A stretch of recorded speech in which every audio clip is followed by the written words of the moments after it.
I'm Richard Bush. I'm the director of the Center for East Asia Policy Studies here at Brookings. And it's our great privilege today to co-sponsor with the Institute of Political Science at Academia Sinica in the Republic of China and the Center for East Asian Democratic Studies at National Taiwan University a program on competition over soft power in East Asia. There's a lot of talk these days about the future of the East Asian order and the changing balance of power and what it means. Most of this talk takes place in foreign ministries, defense ministries, think tanks, other places like that. It's by elites, for elites, and of elites. And very rarely does anybody ask the people of the countries concerned what they think. Fortunately, there are a couple of organizations that do that. One is the Pew Research Center, which is represented here today by my good friend Bruce Stokes. The other is the Asian Barometer Survey, which does a lot of good work on the state of democracy in East Asia, but has also focused more and more on how East Asians view the rise of China and what it means for the United States. So Asian Barometer Survey has just completed their last wave of surveying in 14 East Asian countries, and it's our great pleasure to provide a platform for Chu Yun Han to present these findings. So without further ado, Yun Han, why don't you come up and make some introductory remarks?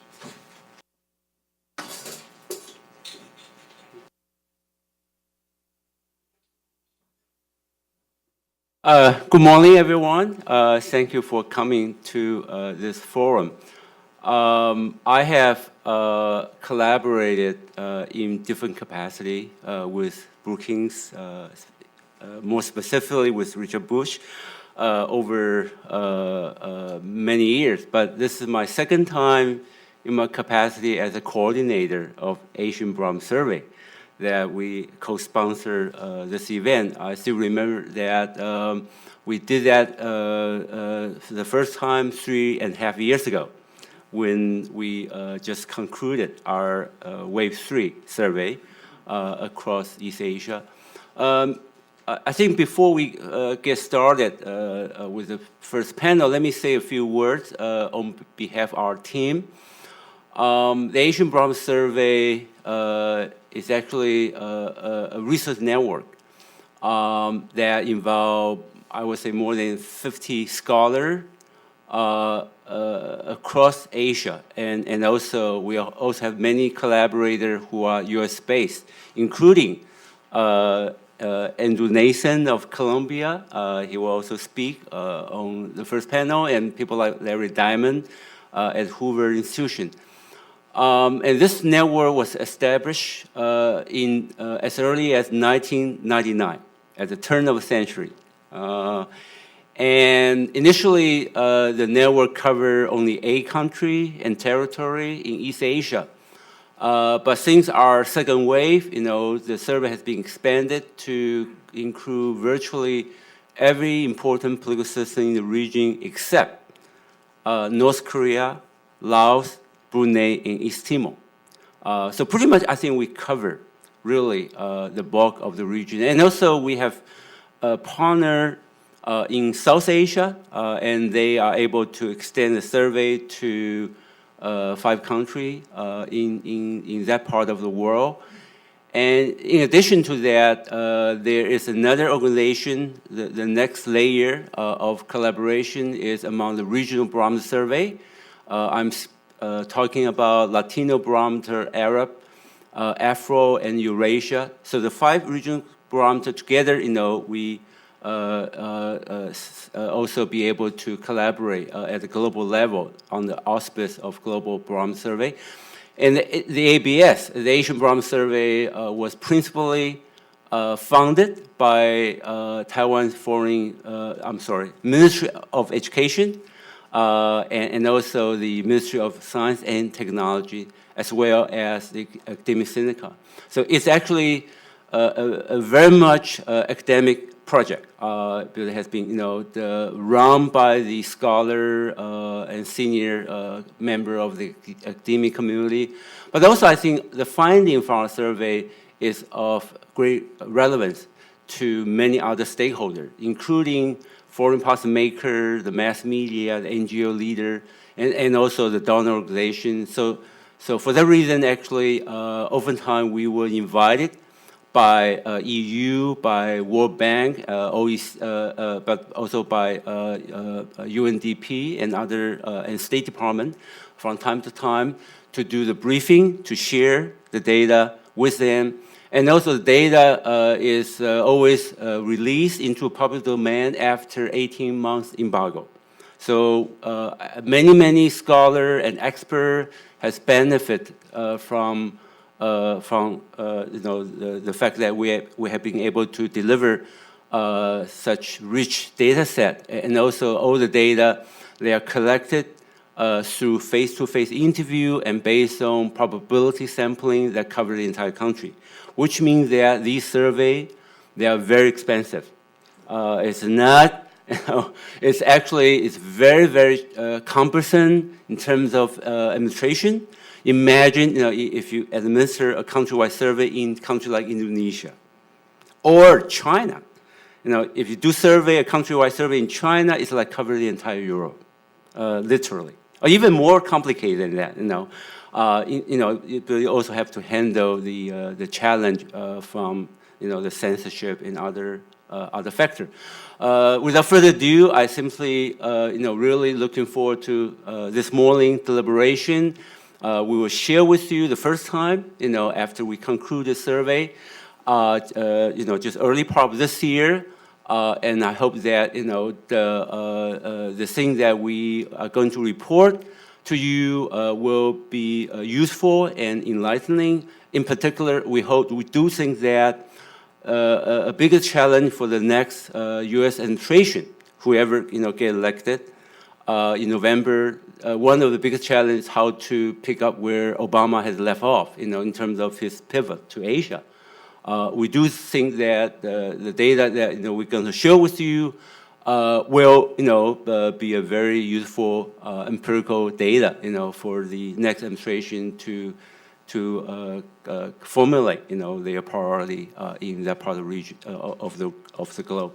Thank you. I look forward to a wonderful symposium today. Yeah, thank you.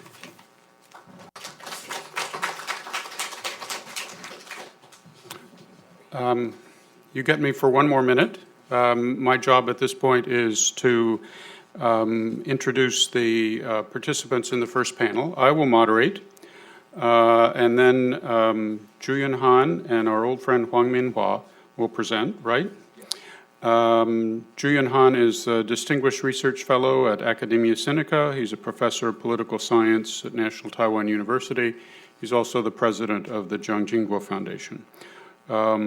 Minhua Huang is Associate Professor of Political Science at National Taiwan University, and a few years ago he was a visiting fellow here at Brookings in my center. Then as discussants, we have Andy Nathan, Columbia University Political Science Professor, and he and I prefer not to talk about how long we've known each other. And then Bruce Stokes of Pew Research Center, whom I've already mentioned. So we're going to start with some PowerPoint presentations. So if just the presenter would come to the podium and we'll proceed. I'm sorry? Is Professor Zhang going to be a discussant or? No, but he will join us. Okay, fine. Zhang Yu Zong is a professor of political science at National Taiwan University and director of the Center for East Asian Democratic Studies. So, Yun Han, do you want to start? Thank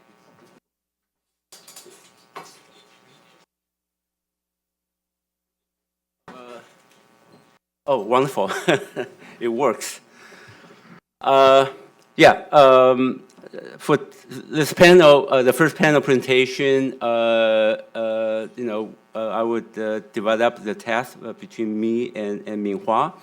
I will provide the overall, analysis, and Minhua will dig deeper into the data, give you some,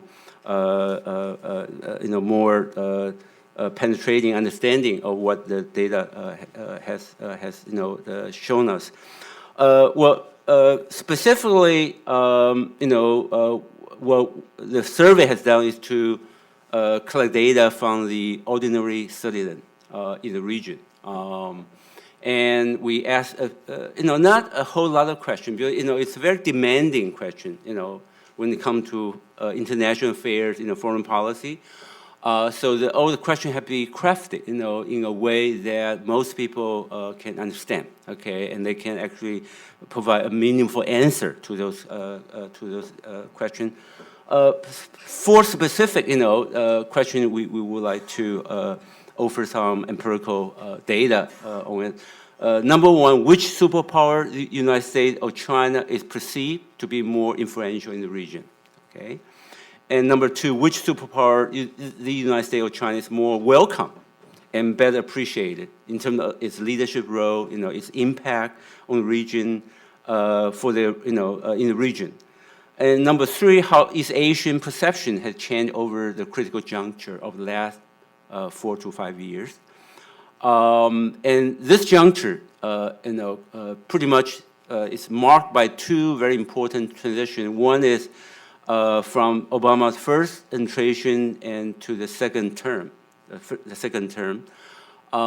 because he announced a pivot to Asia during his first term. But nevertheless, I think that the pursuit of this new priority has gone earnest, and with far more concentrating in terms of effort, energy during his second term. And the peak of this strategy is the conclusion of the TPP negotiation. And there's another important transition, even more significant, that also happened during this period of time, is the transition from Hu Jintao as a top leader of China to Xi Jinping. And everyone will agree with me that Xi's leadership style and his approach is evidently very different from his predecessor. And the last question we want to deal with is what drives Asian people's view toward a rising China. Although we can ask similar question about China, United States, but I think this would be the much more interesting question to tackle with. Let me offer you some background how we size up the leadership of Xi Jinping when it comes to foreign policy agenda. I think I use the four the descriptive statement. I think he governed over more resourceful China. Okay, so the foreign policy enjoy many more resources in terms of policy tool, in economic chips and military chips, things like that, and more assertive and more ambitious and more aggressive. Okay, just give you a few highlights in terms of why China become more resourceful. China is ever bigger, in terms of as economy. It has been nowadays a major source of foreign direct investment throughout the world, especially in ASEAN. In 2015, actually, the China, the capital export is bigger than how much foreign direct investment they attracted from abroad. And also China becomes the #1 source of tourist spending in the world, but also in particular in Asia. Let's just give you some sense how China become more resourceful. And also apparently under Xi Jinping, Chinese foreign policy become more assertive. China now always, when they talk to other foreign countries, you have to respect our core interests, okay? And the list of that core interests keep expanding. That include, the not only the security, but also the issue of Tibet and Taiwan, things like that. And also China is more assertive in the sense that they put a lot of energy into projecting their own cultural soft power. In particular, by setting up, more than 500 Confucian Institute around the world, and also introduce their own, CCTV, 24-hour news channel, things like that. And also China wants to actually drive the agenda when it comes to U.S.-China relationship by promoting their own concept of a new model of great power relations. And more recently, you can see that China has been very assertive in exercising the leadership role over the global agenda. For instance, that for the G20 summit that have just been held in Hangzhou, they push vigorously for this document, and known as the Hangzhou Consensus. And also under Xi Jinping, China have launched many very ambitious global and regional strategy, which is not even conceivable, a few years ago. For instance, that the really ambitious, and you can even say visionary, One Belt One Road initiative, and also to upgrade the visibility and the influence of Boao Forum.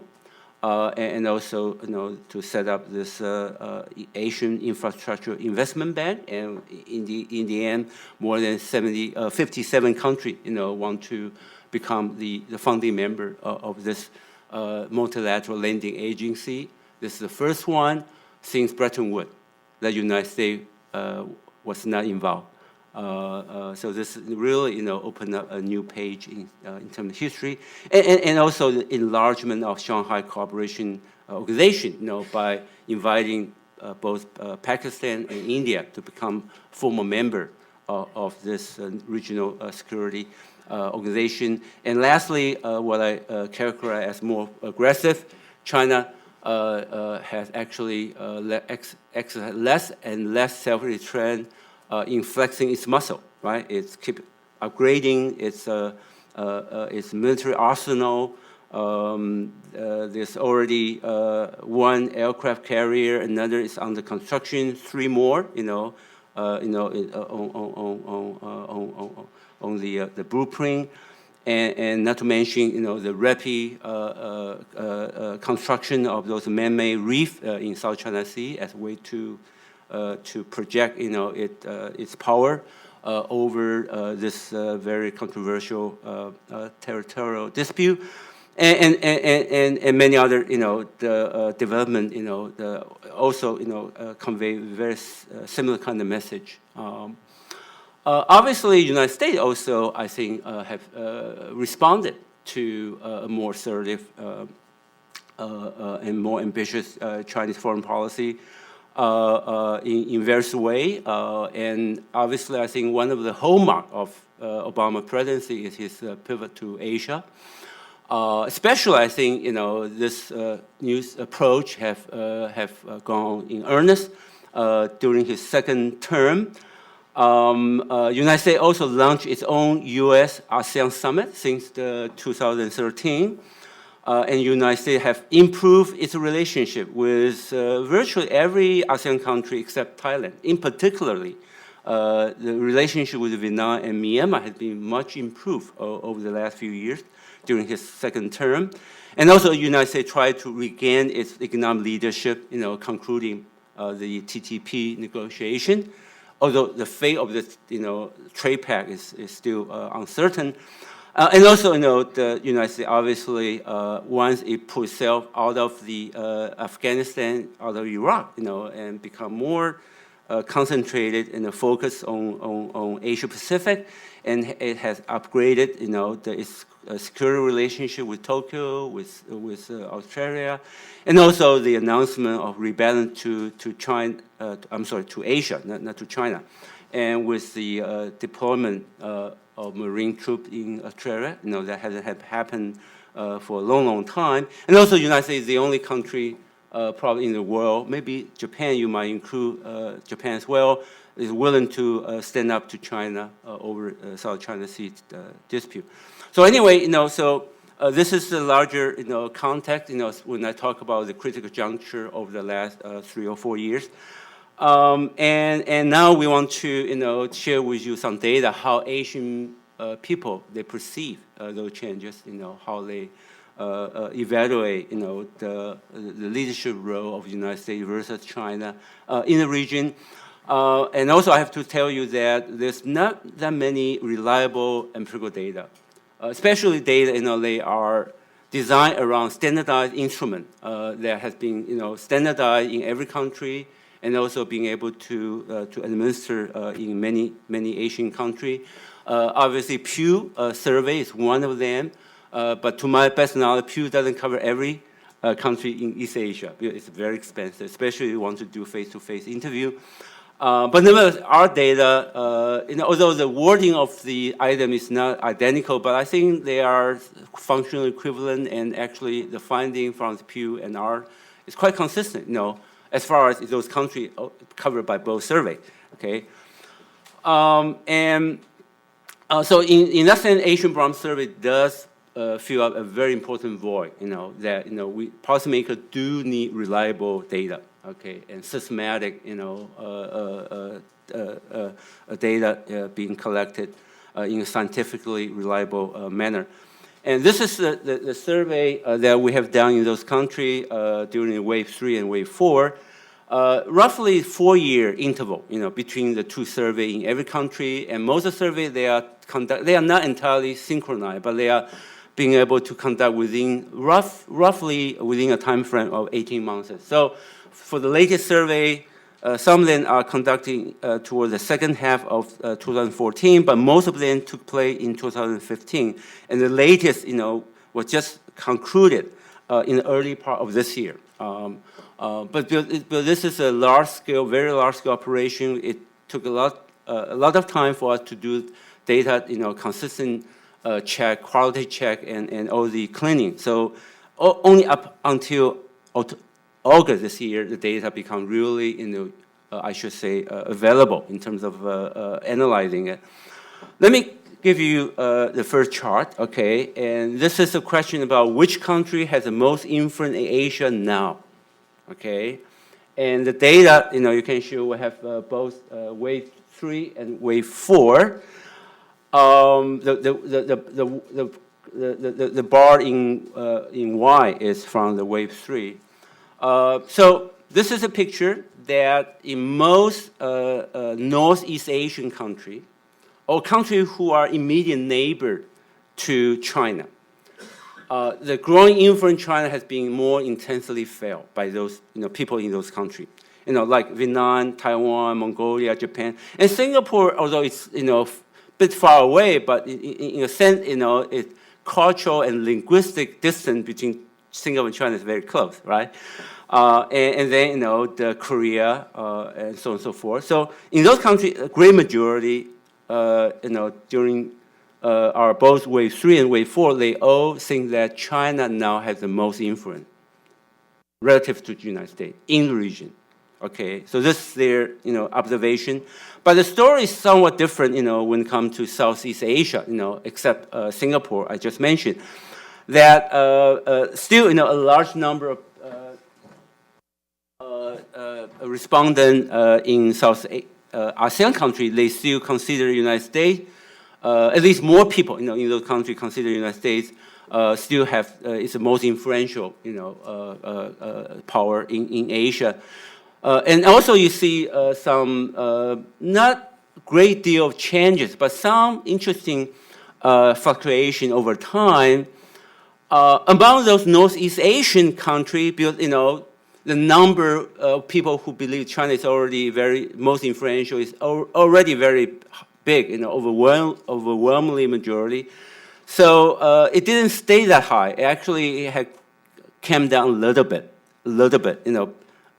between wave 3 and wave 4, which means that between roughly 2011 and 2015. Okay. However, the perception that China is the most influential country has make some gain, in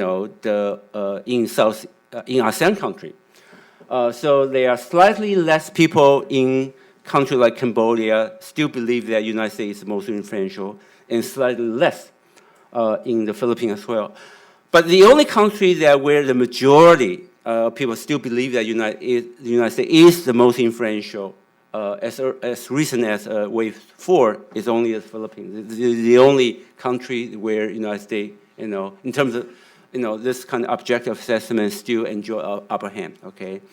Although the number between the two charts, they don't necessarily add up to 100%, because some people say, I don't know, it's difficult to tell, okay? There are some residual answer, and some tiny minority, they might say Japan is the most influential, but these are really exceptional, okay? So usually people either say China, United States, or I don't know, okay, or hard to tell, okay?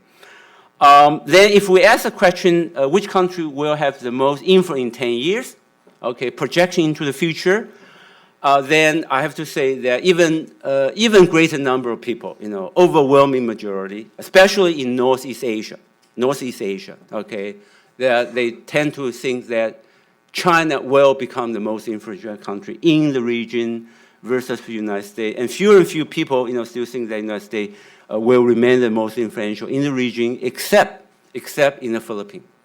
But even in the Philippines, the number have come down from 65% believing the United States still the most influential to 57.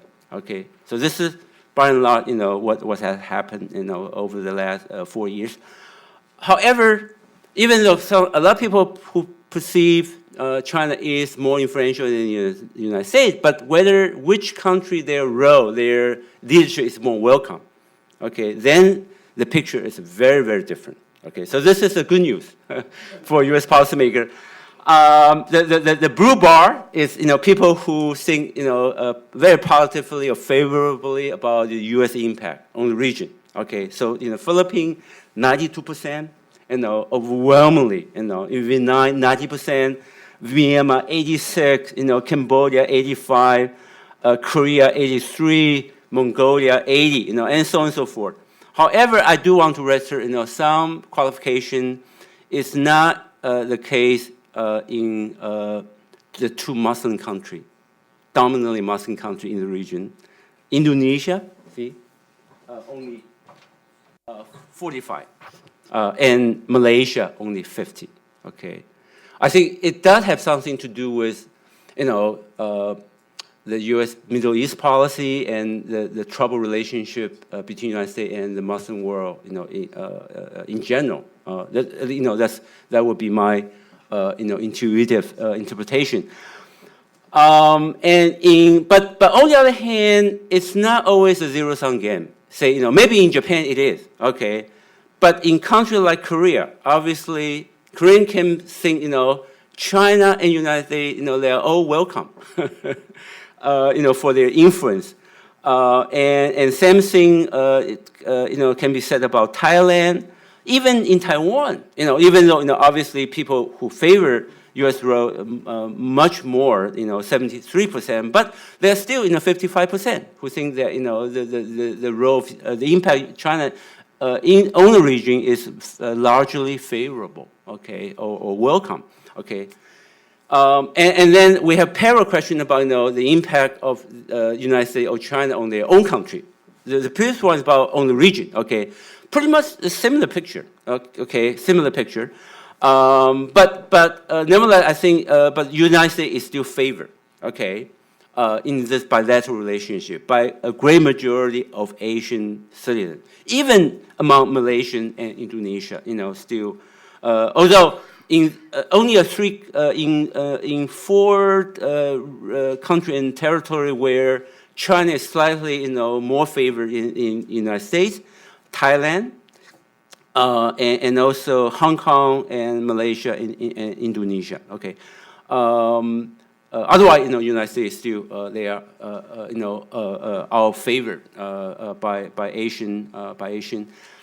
And also, we can tell you a little bit about the changes over between the two surveys when it comes to how they view the Chinese influence on the region.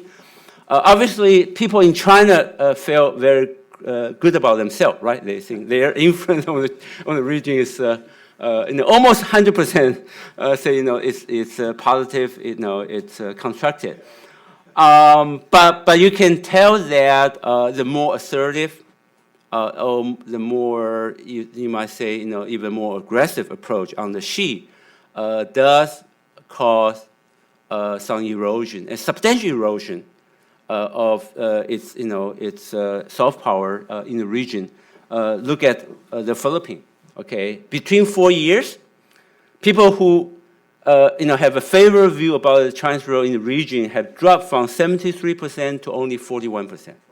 Okay, so this is very dramatic, very dramatic. But for the reason people in the room fully understand.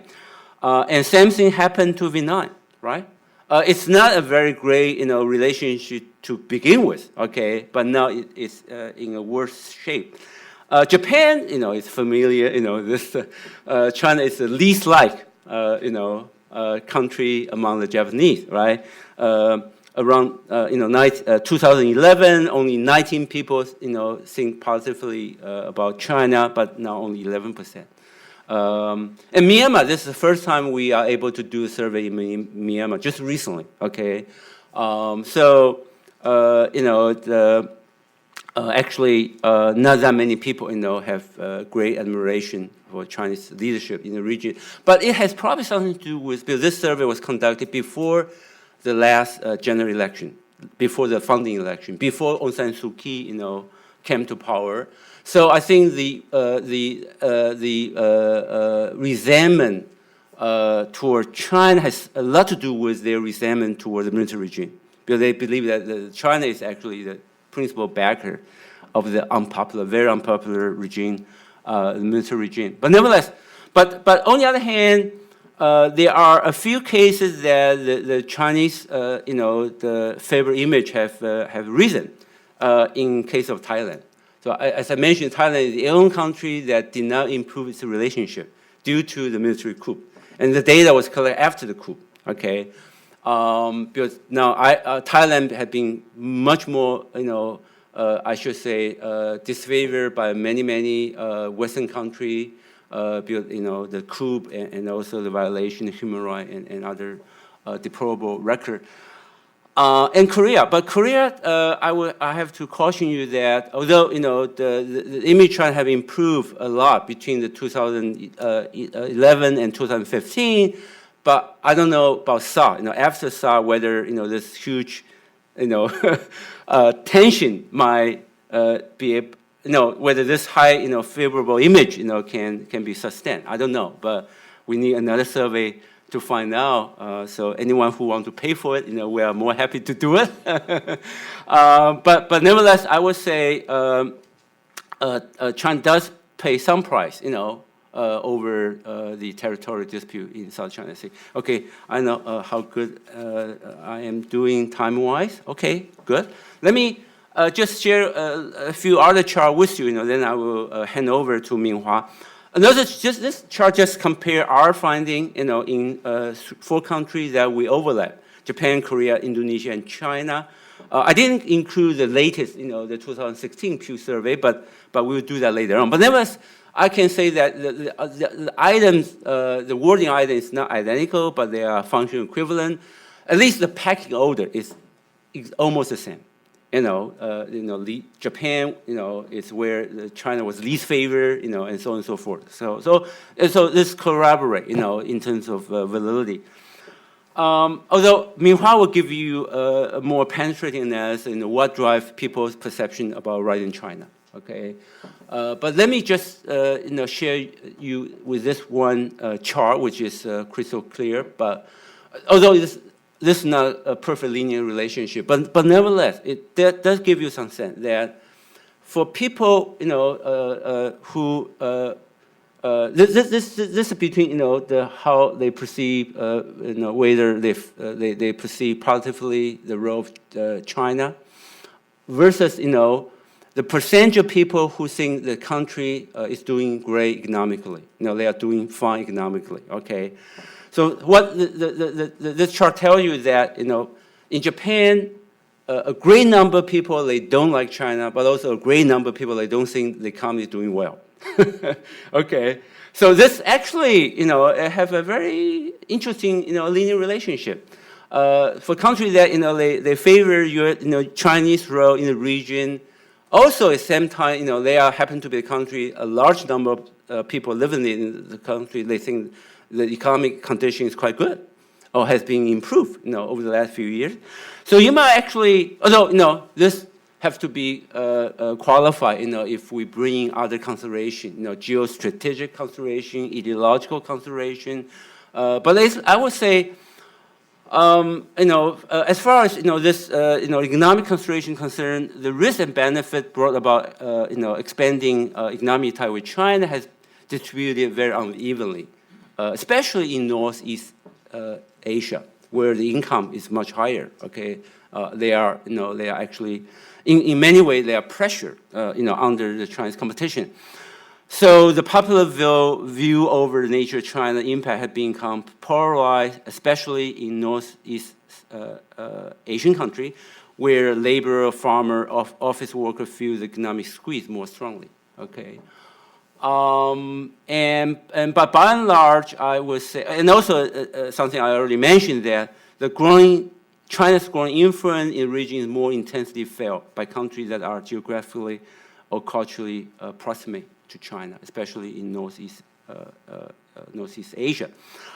But also there's some significant change over time under Xi Jinping,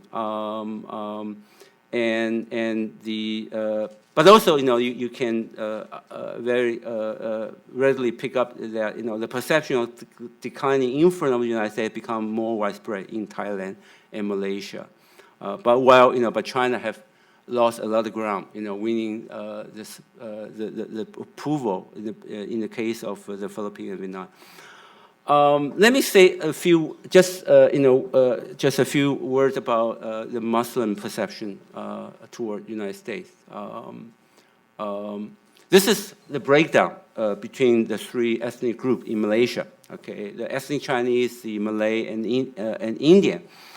The Chinese Malaysia usually they are more likely to think that China is more influential than the United States, more so than Malay, and also they have a very favorable view about the role of China in the region. However, it is among the Malay who consider the role of the United States sometimes doing more harm than good, or doing much more harm than good, and more so than ethnic Chinese, much more so. Okay, so this simply, back up, what I have just said earlier, that the image of the United States among the Muslim populace in the region, primarily Malaysia and Indonesia, is not very encouraging. And we can apply this kind of subnational analysis to every country, right? But we don't have time to go into that. But since I'm from Taiwan, the whole project headquartered in Taiwan, I have to say something about the distribution of popular view on Taiwan.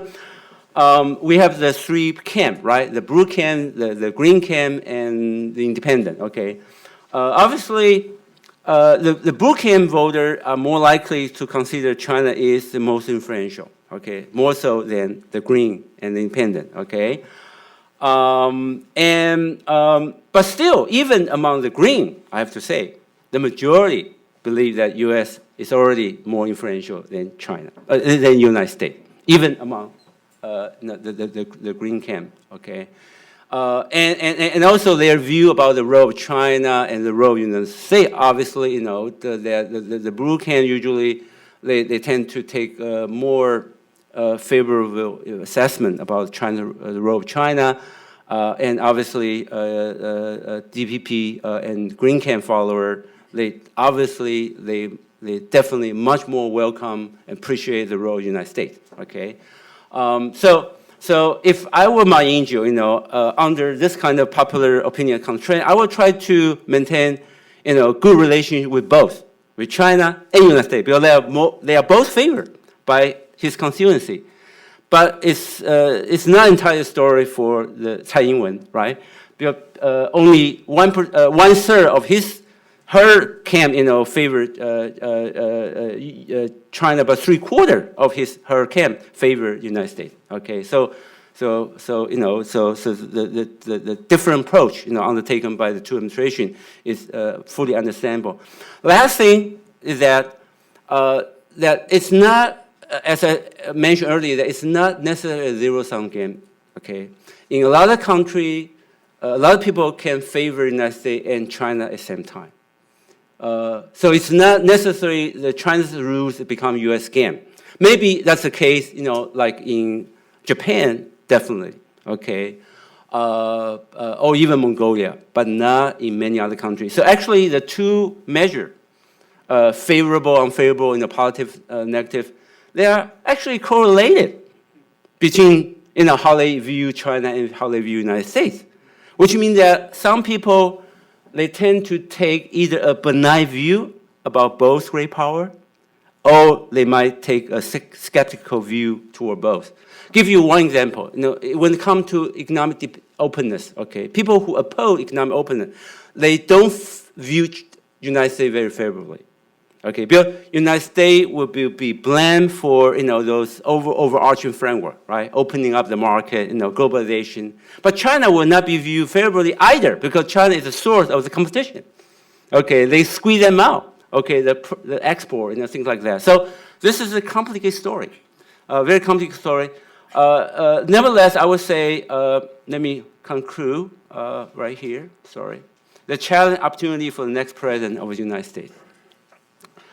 I think to exert its leadership role in the region, the United States is facing the headwind of a widespread perception of the declining influence of the United States versus the rise in China. This is one fact, objective obstacle, the United States or the leadership have to overcome. Because this expectation, if it's built in, if it cannot be reversed, will make U.S. policy commitment less persuasive or credible. Okay. However, I do want to give some credit to Obama's pivot to Asia. I think the kind of effort and priority he have given to Asia have sorted the trend in the perception, but didn't reverse it in a significant way, but at least sorted that perception.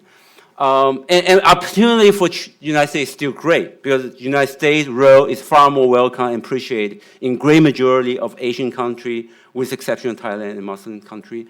And also with the growing apprehension of China's strategic intent, the U.S. role might even be viewed as indispensable. In some cases, China has pushed its neighbors into the arm of the United States. Thank you for your attention. Yeah.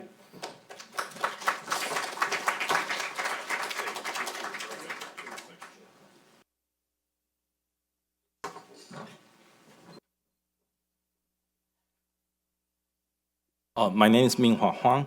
I'm colleague of Yunhan at National Taiwan University, Department of Political Science.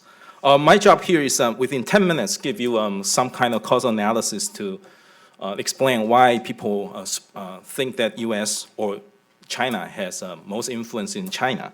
And when I just sit in the seats, I have do a lot of thought exercise how to condense my presentation. So I'm going to give you a very brief story about this. Basically, our analytical framework has three parts. One is about geopolitical or security consideration. But a lot of this, actually, for the past 4 years, not changing that many, because if you look at the factors that we enumerated. But there's one factor I want to put here, which is what we call the democracy factors. And later on, I will tell you, in terms of political aspects, the competition of political system of democracy versus autocracy, these kind of factors play out very important to the advantage of U.S. presence in Asia. So U.S. need to think about in what aspect they want to put more resources in the presence of Asia. It's an economic aspect, it's a political democracy aspect, or it's economic aspects. And the other is the economic consideration. Later on, I will telling you China understand their economic advantage and their powerful influence over all neighboring countries in Asia. And that economic strategy actually works to sway people's more positive view about China.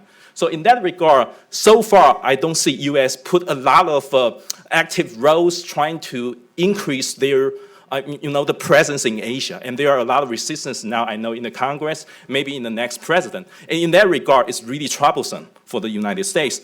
And the rest will be cultural consideration. We should not underrate the cultural factors as well. And later on, I will show you in the PowerPoint slide, actually the cultural proximity during those Asian neighboring countries tend to give a credit to China's rise. They tend to a little bit more benign, or at least they're willing to trust the benign nature of China's rise.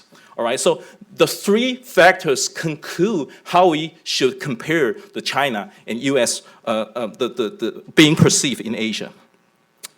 I'm going to skip a lot of this. I just want to show you some figures to illuminating my points here. And this figure is very simple. This is what we call democratic distance. And this actually is, we're asking respondent how you rated China's democratic level and rated your own country's democratic level. I mean, in this table, mostly China would be rated the least democratic countries in all of our survey here. And so here you see there's a negative relationship, which means that if they are rating for China not that negative, I mean, much more democratic than other countries, then they will tend to have positive view about China's perception, the China's influence. So which means in a country which not that democratic, or they rated China not that authoritarian, they tend to have positive view about China. So this is what I saw, what I'm telling you, the democracy, the competitions of democratic system actually is important, because when people living in much more authoritarian countries, they were rated China not that authoritarian, they tend to have positive view about China. But this is wave 4. That's wave 3. This is wave 4. It has changing. Why it's changing? If you actually look at the right bottom figure, originally negative relationship now become flat, which means that no more. This kind of consideration toward China is now probably more not that relevant in terms of a democratic perception. But on the other hand, U.S. still have an overwhelming strategy advantage in the upper left the figure here, telling you, because U.S. democratic level in all our ratings, all country rating is much higher. Everybody thinks U.S. are more democratic than our own countries.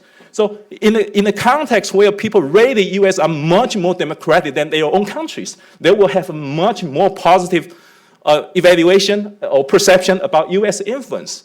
So the suggestion here is that U.S. should maintain this kind of strategy. They have relatively advantage in terms of their democratic system. People still view U.S. as a role model in terms of democracy. And that is really important to increase people's perception, positive perception about U.S. role in Asia. And then this story is about, traditionalism. The vertical line here actually labeled wrong.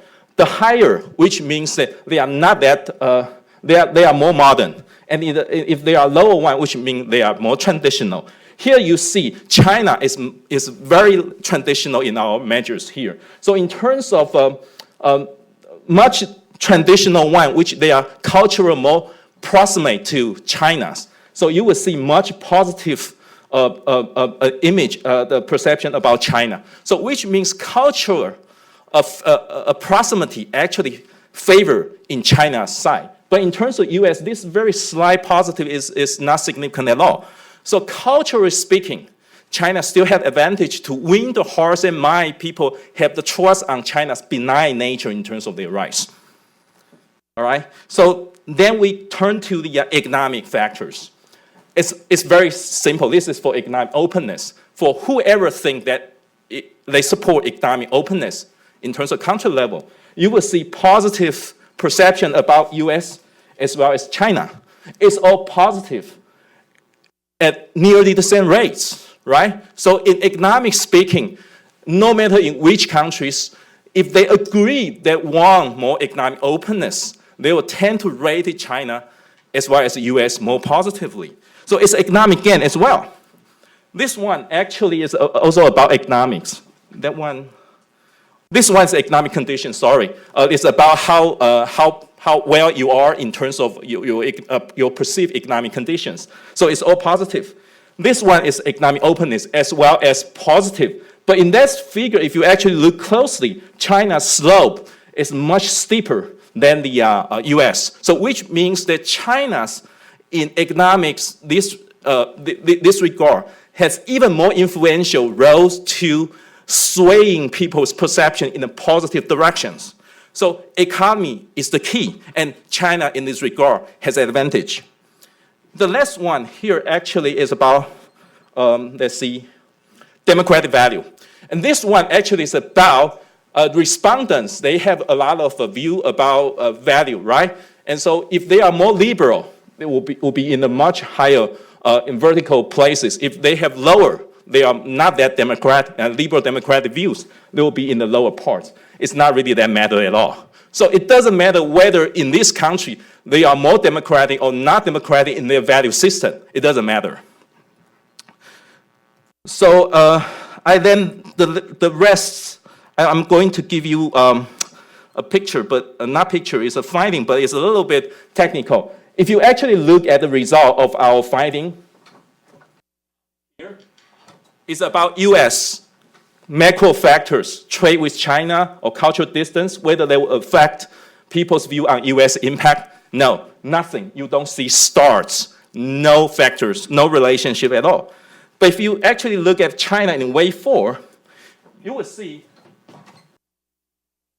trade and cultural distance, the impact comparing to the third wave actually is the negative relationship is going down. So which means that originally if a country have a much great volume in terms of trade with China, they will view China's rise more negatively. But that kind of relationship goes weaker or gone. Nothing. So my story here is very simple. I don't PowerPoint at all, and I need 1 minute to conclude. It's very simple. It's again about the competition of political system versus again a competition about economic influences. At this moment, I don't see US understand their economic presence in the China is the key. It's very important. And I'm not sure whether US knows they need to maintain the most democratic perception still being perceived in Asia. That is important too. But I know China, they don't care about competition of political system. They know they can keep on playing the game of economy. They were swinging more positive view in their favor. But there's a footnote here. We have some case studies showing once you push too far, they will have backlash. For example, in Myanmar, it used to be there are big economic projects. You see the hydropower plant. You see in Northern, there will be a lodging industry. You see there a gas and oil pipeline. It's not working that well as we thought. Why? Because there are a lot of Myanmar people. They are thinking China's presence is predatory. It's not helping Myanmar to become better. It's actually more predatory, and they team up with those higher military dictatorship. So in that regard, in Myanmar, actually it's a bad case. But I'm just telling you, generally speaking, China knows what they are doing, and they are doing well, and our data are showing this, and I hope US knows how to compete with China in the Asia-Pacific region, and two key, which is still that Asian people believe US the most democratic country in the world. Shouldn't throw out a lot of policy for Asian people hurt their feeling and think the US not that democratic. The second one was US need to consider to put more resource instead of military presence. Of course, we need that, but not that much. You need to actually to economically engage with Asia, have more tight relations in competition with China. Thank you.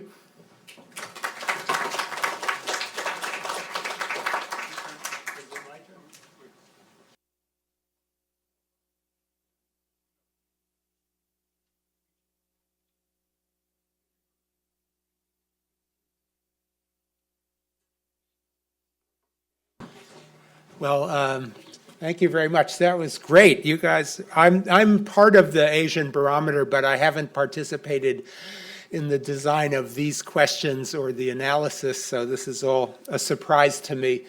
And I know we're running short of time, so let me just make a few short points. First of all, whenever you design surveys, You face the problem that there isn't enough room in the survey to ask all the questions that you would like to ask. So I think here we've learned a great deal and we want to know more. And I think what I want to know more about, and I know we don't have space and we're not going to do this in the survey methodology, but this dependent variable of favorability.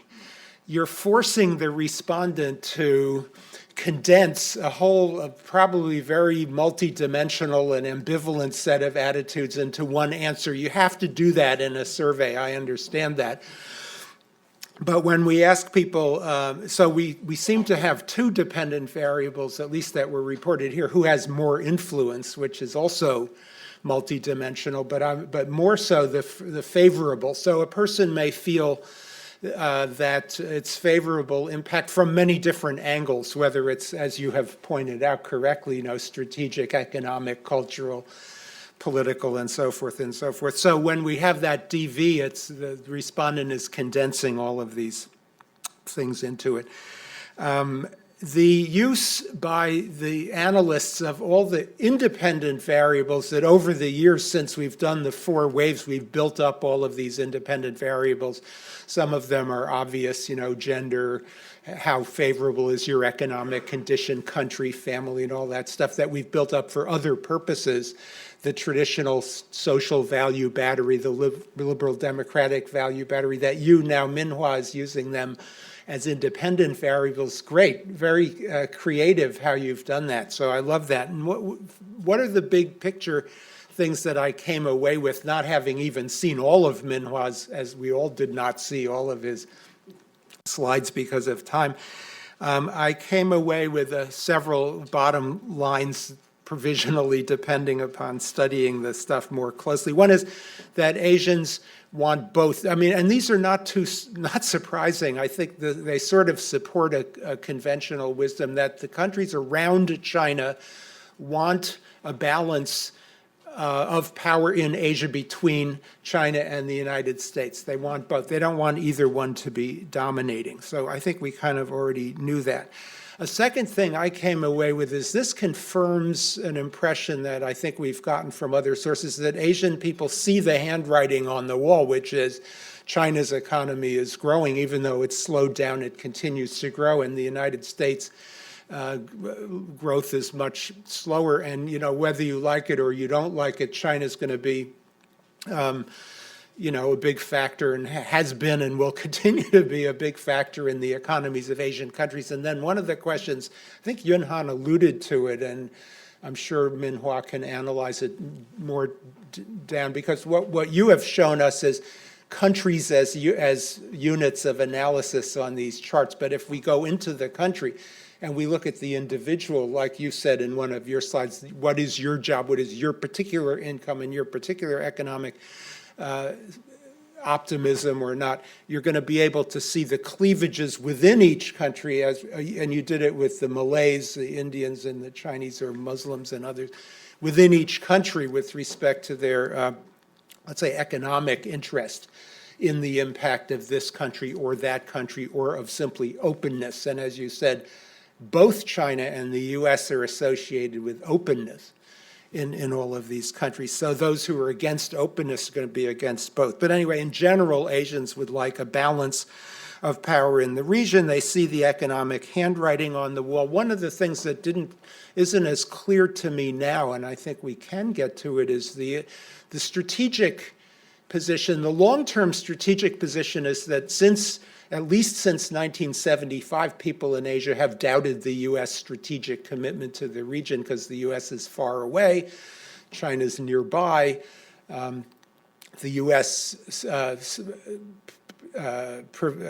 Commitment to Japan and South Korea depends on this kind of implausible thing called the nuclear umbrella, and which nobody has ever quite fully believed in anyway. So doubts about the U.S. and the knowledge that, but the thing is, as the strategic friction, the strategic ballet goes, like the South China Sea, these are very fast-moving things. How fast do Asian attitudes respond to Marines in Darwin, Australia, little things like that. Does the public pay attention to this? I think is difficult to know how much impact it has. Final point I want to make is about, so Minhua emphasized, I think it was Minhua emphasized the importance, well, both of you, of political values. And I think what you were saying is the American democracy image has an appeal. Now, leaving aside the current election and the mess of that, leaving that, and that is important, but leaving that out for a moment, and let's hope that the image of the U.S. as a functioning democracy would persist. Here's a problem. If we have a good image, if democratic values have an appeal, how to build on that? So Yunhan said this is in one of your slides, challenge and opportunity slide, this is a positive asset. How can that asset be put to use? I really don't know. Is it more like propaganda, VOA, RFA? Is it more educational exchange or something? Is it more, I'm on the board of the NED as well, and it's something that the NED, well, the NED is not involved with promoting the image of the United States, but it's involved in the project of trying to advance democracy. So there's some overlap here with this puzzle. How do you do that? So that's very fascinating, and you open up that for our discussion. Okay, thanks.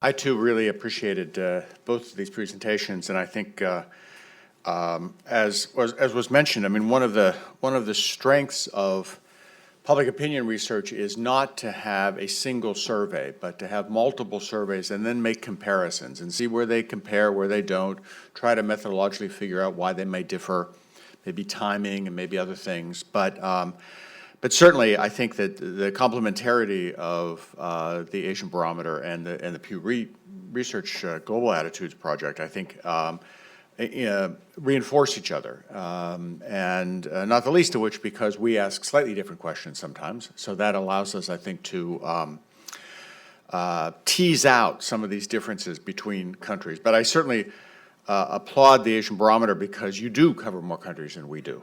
And I think that's terribly useful. I only wish we could. We have asked some of the same questions. We find that about 6 in 10 Asians in the 10 countries that we have surveyed have a favorable view of the United States, but this can vary widely across countries.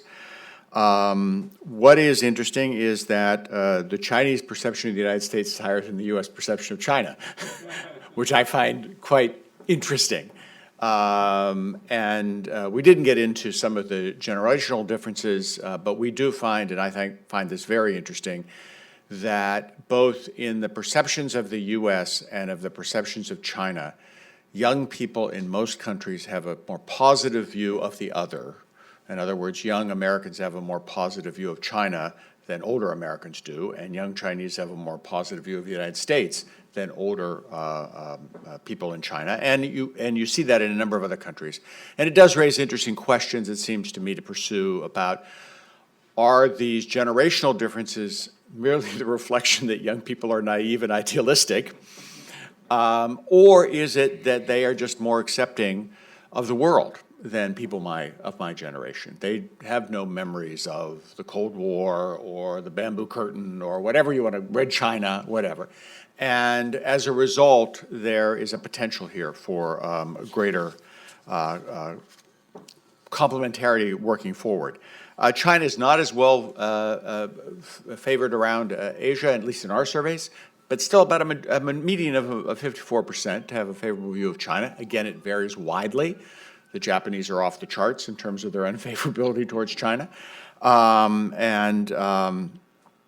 We find some of the same findings you did, that a majority of the publics that we survey think that China's impact on the economy of their country is a good thing. The Vietnamese don't think that, for example. The Indians don't think that, but for the most part, people do. Although I can tell you, we just released last week a new survey, the 2016 survey of India. And what was striking is that almost every aspect of China that we asked the Indian public about, they saw negatively, very negatively. And the numbers were so consistent, I think that China is just a dirty word in India right now. And I think if we ask people in India, do they think that, the Chinese helping the sun come up in the morning is a good thing, that people would be against it because China was in the question. So I do, but it is quite fascinating. You've got that kind of negativity in India of all places. Basically, overwhelmingly, people in Asia do not see China's rise militarily as a good thing. That ranges from 96% of the Japanese to 68% of the Filipinos. It's really quite widespread. Leave you with two things in our surveys that I think are most troublesome and also thought-provoking. We ask people about territorial disputes with China, and do you think that this would lead to military conflict? And I can tell you we've asked this question twice all over Asia. One was, do you think it's a serious problem? People overwhelmingly said yes. So we toughened the question the second time, said, do you think it's going to lead to military conflict? And again, people overwhelmingly said yes. And by overwhelmingly, I mean 85% of the Japanese, 83% of the Koreans, 72% of the Indians, 84% of the Vietnamese. Everyone is worried about this. And I must say, one of the more disturbing findings in this question was that 6 in 10 Chinese think it's going to lead to military conflict. Now, my guess is, again, one of the limitations of survey researchers, you don't know what the respondent's thinking when you ask them a question. They may see themselves as the victim of that. I mean, somehow our benign intentions are going to lead to military conflict. But nevertheless, the Chinese are also worried about, the Chinese public is also worried. On the U.S. question, we have asked people a number of questions, both in Asia and in the United States, about the U.S. commitment to Asia. In our 3 main allies, Japan, South Korea, and Philippines, a majority of the population does believe that the United States would come to their defense in a war against China. Now, we can debate whether that, in fact, would actually happen, but the publics have drunk the Kool-Aid. They believe that. They also welcome the U.S. defense pivot to Asia. Majorities in almost every country welcome it. Interestingly, not the Malaysians, which I find fascinating, but the Filipinos, the Vietnamese, certainly the Japanese, the Koreans believe that the pivot to Asia, however you define that, because obviously it's fairly ill-defined, is positively received. I can tell you, we ask Americans, would you go to the defense of our Asian allies if they were attacked by China? And a majority of Americans say they would. Now, I would caution you, it's a majority of Republican Americans. It's not a majority of Democratic Americans. And we find this with NATO as well, by the way, where Republicans are much more willing to go to the defense of NATO allies than Democrats, which suggests to me that what we're really getting here is a Democratic and a Republican split on the use of military force. But we can't prove that. Finally, what's interesting is how the Chinese perceive all of this. And basically, the whole question of containment, is America really out to contain us? We don't use the word containment in the question, but we have found that a majority of Chinese say the U.S. is trying to prevent China from becoming as powerful as the U.S. So there is this sense that the American pivot to Asia has made China a victim inside China, is the view. So I think it's another interesting finding to contemplate. But thank you so much. Yeah.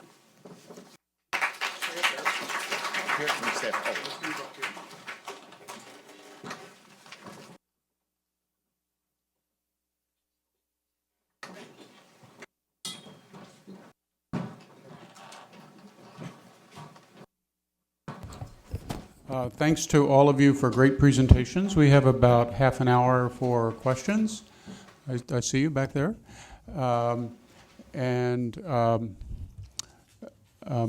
Please identify yourself, and the mic will come to you, or the mic, wait for the mic, identify yourself, and ask a brief question. And if you want it to go to a specific person, that's fine. Bruce Stokes, Andy Nathan, Minhua, Yunhan, and Professor Zhang are all targets here. So I think that's Jonathan Pollock in the back, yes. Yes, this is Jonathan Pollock from Brookings. My question is actually to Yunhan, and I hope it doesn't seem too obvious. You use the term influence or influential. Could you, as we say, unpack that a little? What do you mean by influence? Is there an operational definition? Is it what different Asians think of when they first place they think of in the morning when they wake up? What is influence? And even though we recognize, obviously, influence comes in a variety of forms.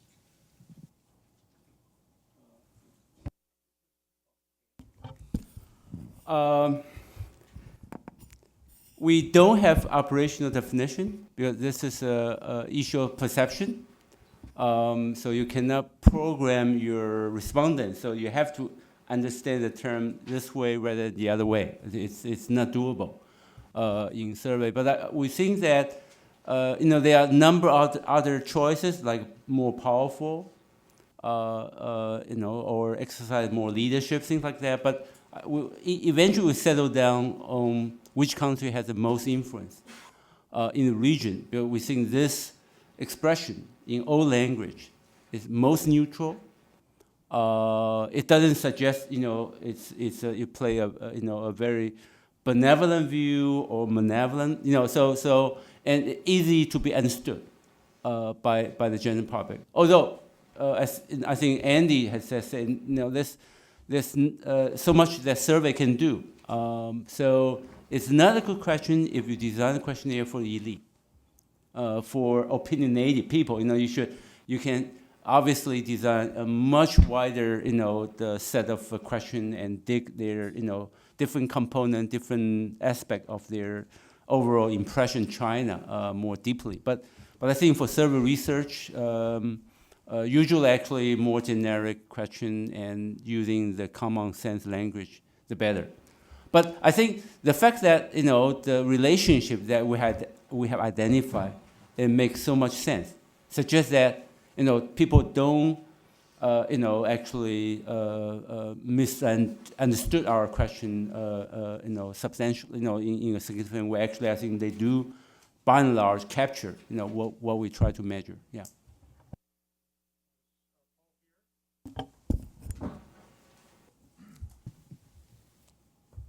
I'm Paul Hare, most recently from the MIT Center for International Studies. If I could briefly ask two questions. There was a lot that was said about the U.S. perceptions of the U.S. commitment. Does the data or comments from the other members of the panel allow us to distinguish between regional perceptions of our commitment and regional perceptions of our capacity in terms of resources and attention span to sustain it over the long term? The second question is it correct to interpret Minhua's comments as leading to the conclusion that the economic factor is becoming, over time, more decisive than the political one? First one. Yeah.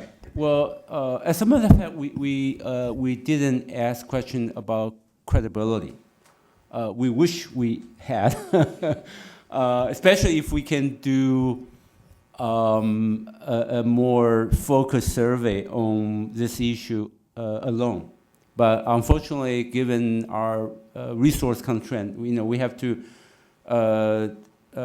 also allocate space for so many other important questions we want to collect data on.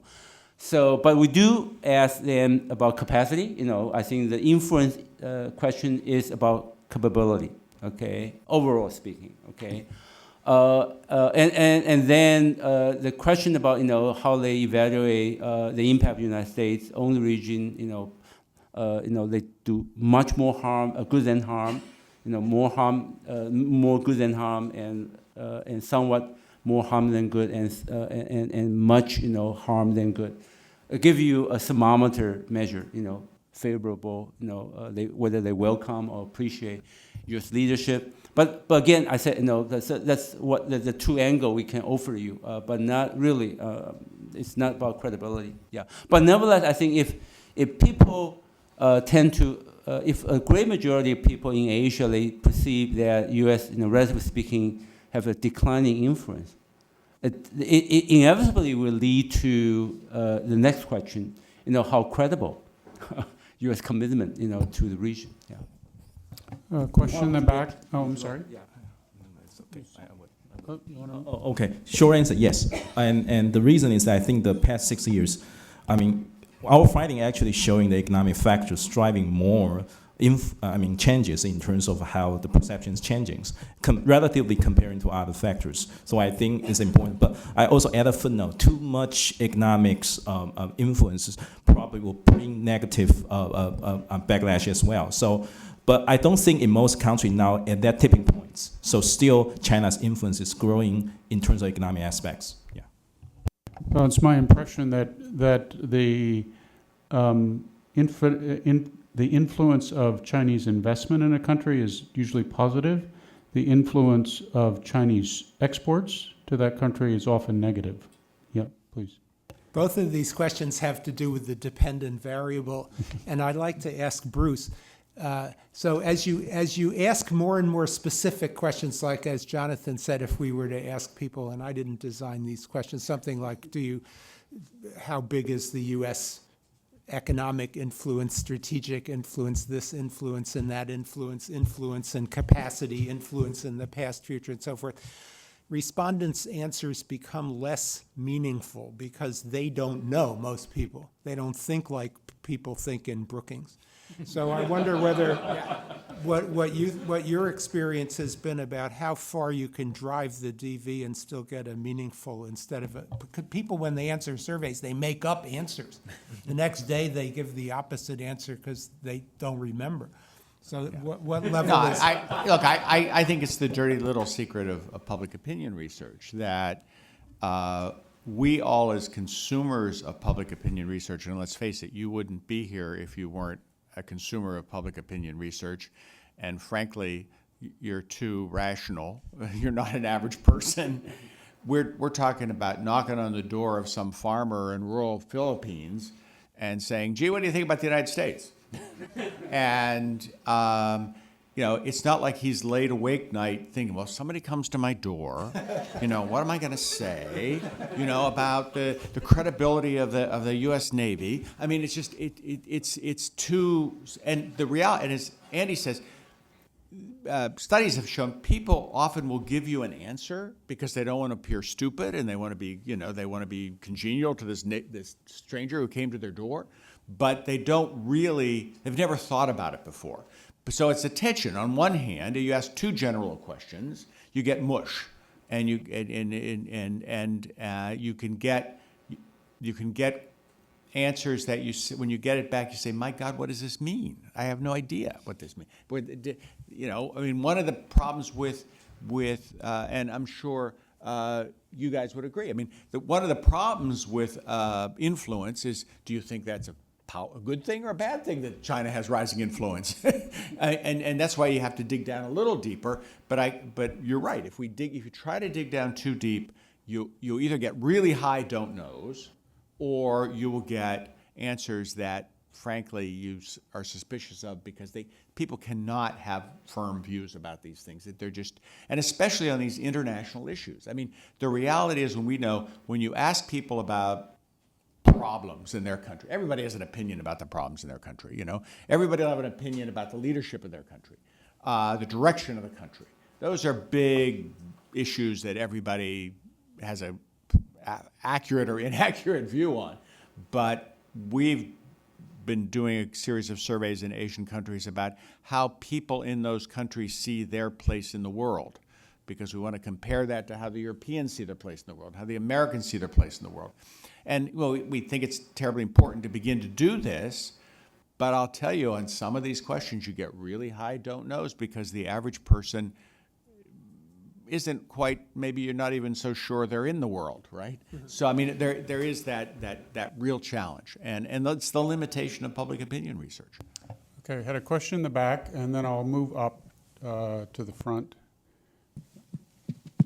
Thank you. My name is Atsushi Yamakoshi. I'm from Keidan, USA, from Japan. Going back to the influence issue, I think at least we need to kind of clarify political influence and economic influence, simply speaking. And can we assume that, for most people, Chinese economic influence is reality, undeniable, and maybe favorable, but political influence is quite different, maybe cautious or unfavorable. So if this assumption is right, how do you think we should deal with that situation? Thank you. Okay. On one hand, you definitely can ask those kinds of questions. Economic influence, political influence, military influence. But I have to caution, the you that, as Andy, just said, the ordinary people, they don't necessarily think, perceive things in those abstract terms. Political. What do you mean by political? Whether you have a state visit, or the other, whether China can dominate the UN agenda. For elite, that definitely they can have come up with a very I should say a consistent, coherent view of those things. But I really will caution. But on the other hand, I do want to say that if you do want to ask questions about any particular country, their influence, their role, I would say United States and China are the only two, maybe Japan, maybe, or in the future, maybe India, that common people do have certain view on it. Because it's everywhere, right? If you turn on your TV, you have news about the United States and China, and you walk around, you have tourists, and so on and so forth, okay? And then you have the Seventh Fleet, right? Patrolling the region, and widely covered, and so I do think that it's not as abstract, as remote as many other countries. At least these several, I say the great power, especially China, they are visible, steady enough to have common people do have some kind of impression. And remember that I showed you the chart that between the 2011 and 2015, how big a drop of the favorable view toward China, has occurred in the Philippines. It tells you that people do react to the changes. There's a very significant change in the overall political environment. Yeah. I want to add a footnote here. I think our analysis generally reflect that the people really think China's economic rise is opportunity, and that opportunity they can gain in their own favor. But when I say there people, a lot of places also understand all the Chinese economic influence behind there is a political intention attached. It just matters whether that kind of political intention people can really identify, know what it is, and know whether it's a threat or not. Let me give you a case. For example, in Myanmar, in Taiwan, people really suspicious about that kind of economic influence will have serious political implications. But there are in other places probably not. For example, like Thailand, US support is reducing, and so they need to grasp others' political influence support. So they don't really care about China's increased economic influence because, so what? That's good. Yeah, someone support us, economic-wise, military-wise, and political-wise. Our old friends just distance us away. So what I'm saying is that I think generally people do understand that kind of political intention attached, whether it's good or not. If they cannot tell, then they usually will treat it as a benevolent. So I think I answered your question in this way, yeah.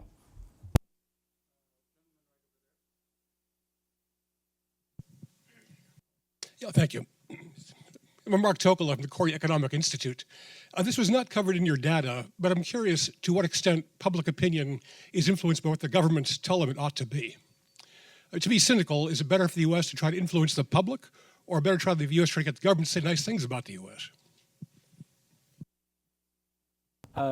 It works both ways. It's the public opinion view over international affairs is many studies have shown that heavily influenced by the leader, by the policy of the government, and also by opinion leader. But at the same time, in the age of cyberspace and internet, I would say the reverse causal path might still, also credible, which means that people can spread all kind of view, widely, and then and then the leader, also have sometimes they have to respond to.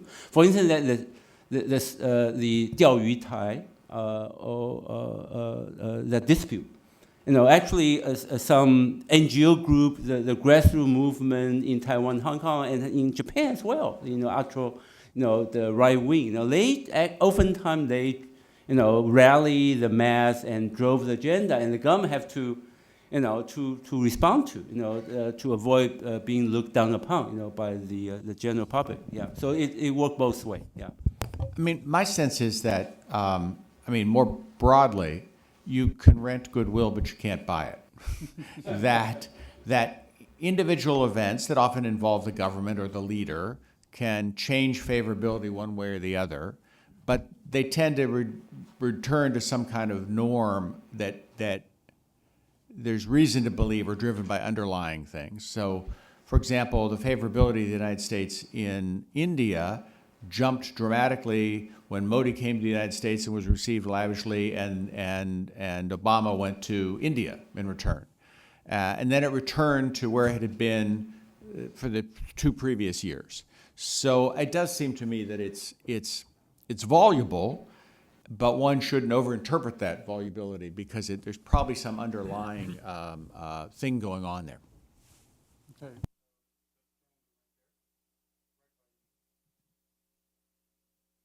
I'm Vijendra Kumar, and I was in research and development, and I'm currently retired.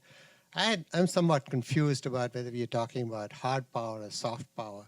Soft power, in my mind, is where people would like to immigrate, where people would like to send the children for education. So, can you elaborate on that a bit? Can you wait until the next panel? We will come to that. Yeah, we will come to that. Yeah. Okay. Mike Fonte, and then we're going to go over to this side.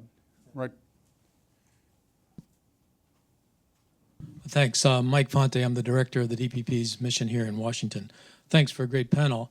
I'm going to jump a little bit out of your data point of 2014. A lot has changed in Taiwan since with the elections.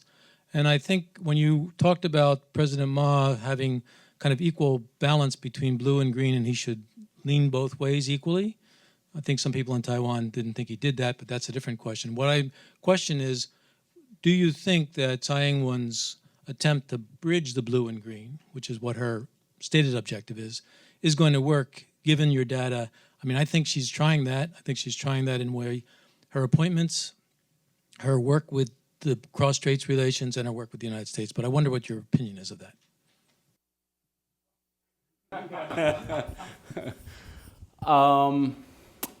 I think it's going to be challenging for President Tsai Ing-wen.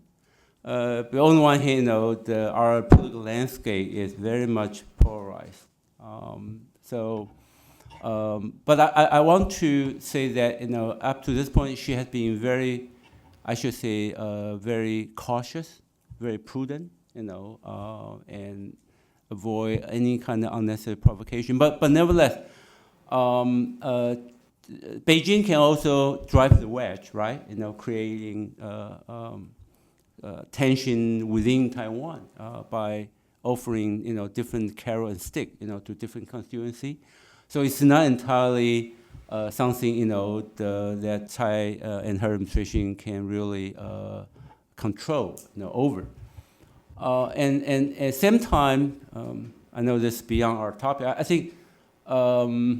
There are other policy also might create, all kind of a bad feeling from the Brook camp, especially to go after the party asset. I think that's very divisive. But I know this is nothing to do with our survey, but so it's difficult, in that kind of political setting, try to build up yourself, something like about policy and politics. I know it's how difficult it is in this country too, right? Yeah. Professor Zhang or Minhua, do you have a comment on this? No, that's fine. Okay. Ray Burkhardt. Hi, Ray Burkhardt from American Institute in Taiwan. I was very interested in the finding, if I heard it correctly, that the younger generation in China has a more favorable view of the United States than the older generation.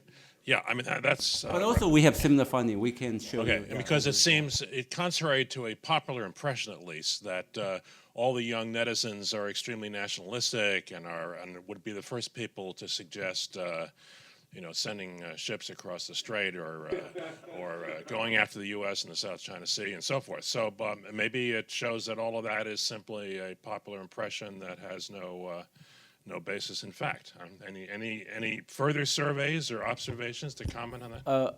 Ray, I think thank you for bringing that point. I think that's the value of doing probability sampling countrywide survey, rather than simply you monitor what has been talked about in the cyberspace. Sometimes it can be very much misleading. You simply follow the view of those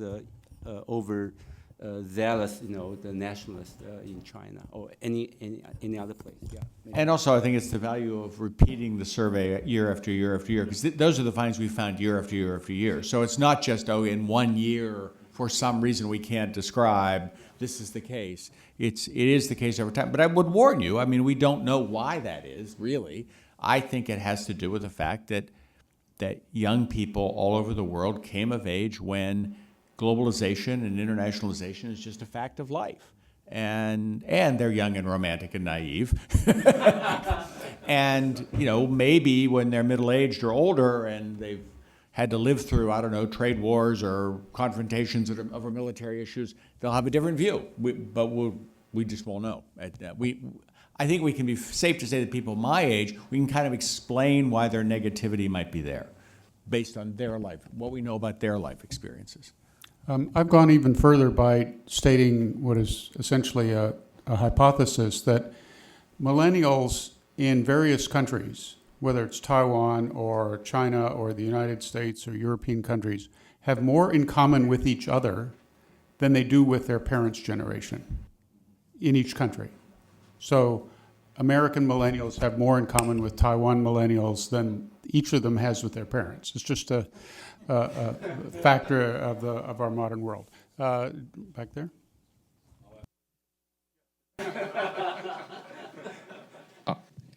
Thank you. I am Ken Scalvi from CSIS. I would like to ask Professor Chu, if I understand correctly, your survey shows that more Cambodian people possibly U.S. has more influence in the region and than China, and more Filipino welcome U.S. Than China. I think it's very interesting if we compare it with the case of the South China Sea issue.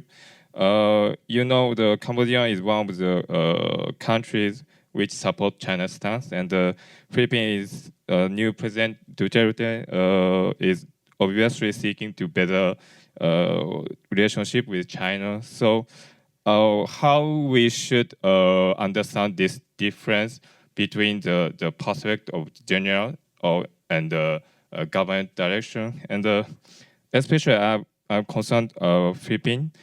In my understanding, the President Duterte is maintaining the high approval ratio, and so do you have any survey? So how the presence of China or United States in the region or on countries influence the general voting action? Thank you.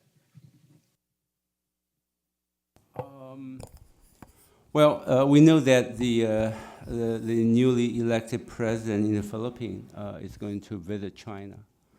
I think it will be a very important event.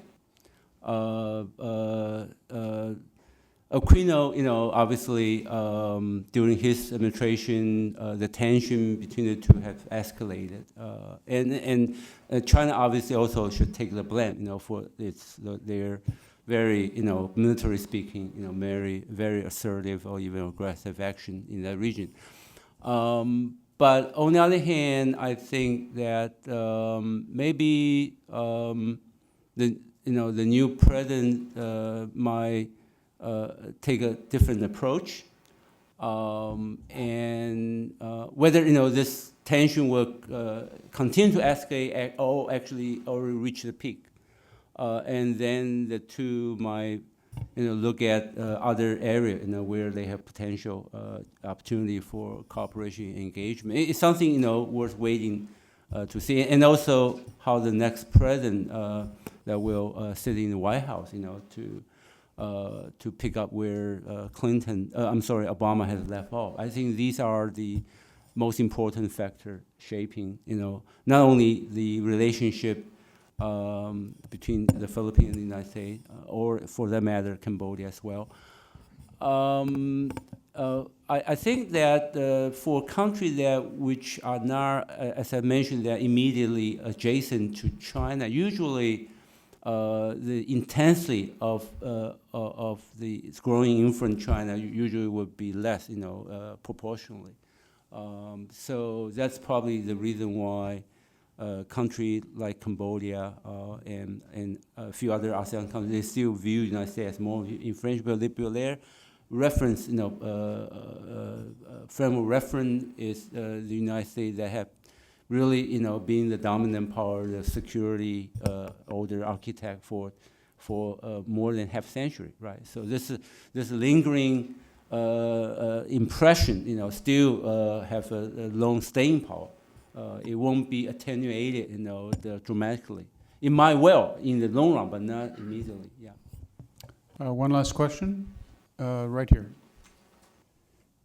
Hi, I'm Fernando Batista, Invest USC, and this probably is mainly for Minhua. The economic slide that you showed, if in the absence of the United States participating in TPP, how do you see that relationship?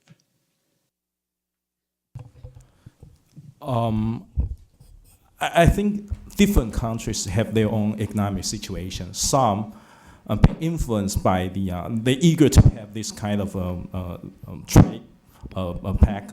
Some have already in. Most of the ASEAN countries, they have already in.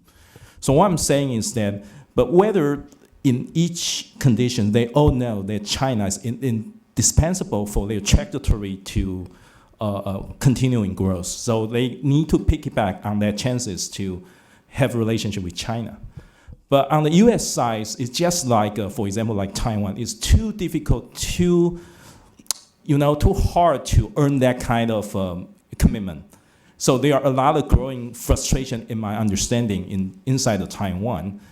So I'm just giving you a case like this. So I'm just thinking that U.S. need to look at their economic relationship in all those East Asia Pacific to understand in which country we can actually have more influence. But Taiwan, I don't think it's really that matter because Taiwan needs U.S. Military security support a lot. So in that regard, they overwhelm the economic concern.